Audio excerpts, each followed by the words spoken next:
Program Implementers Network. It's a network that started in 2017. We are having our second Families Indaba, which is one way for us to have a conversation between different stakeholders that work with families, that support families. As Sappin is a network of implementers. For Sappin, Families Indaba is a highlight because it not only brings organizations who are striving to strengthen families, to advance violence prevention, and to really anchor violence prevention against children and women.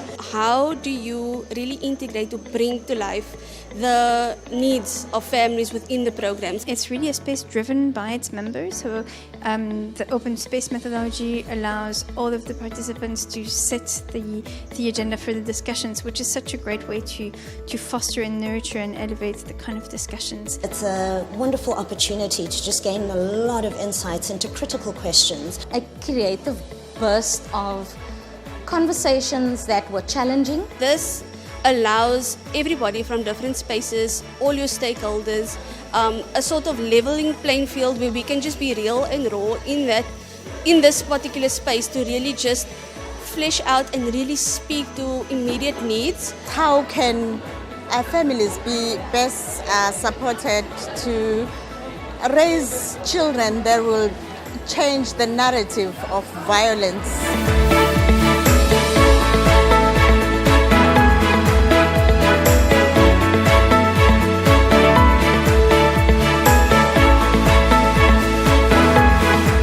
We've done a number of performances, just short extracts from our hour-long play, and what we tried to do was choose the units or the scenes of the play that would make impact in a parenting program. To have impact, we've got to work together. To actually share the learnings from policy, from government funder, and I think that is important. It was amazing to see the networks that were formed, the collaborations that were formed, the questions that were answered, and people taking responsibility. Just how relationships are really at the heart of collaboration and building communication and trust with somebody else, whether that's a parent and a child or whether that's a government official and a civil society organisation, that we need a personal relationship, and I think that Sappin's really been able to facilitate that at this Families Indaba. So Sappin is an obvious partner in that journey with all the knowledge, all the work that has come around how do we better coordinate, how do we better resource, how do we better sustain. Really, if we don't invest in children now, there is no future.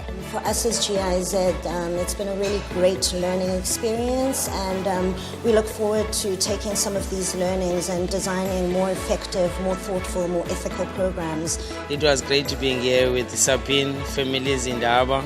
It was a fruitful experience. So our hope is that this will grow and expand, not just in certain provinces, but nationally after the second Families Indaba. And we would like to see more investment in family strengthening program in South Africa. I'll take back a lot of lessons to my working space. Sappin Indaba is helpful to explore collaborative partnerships.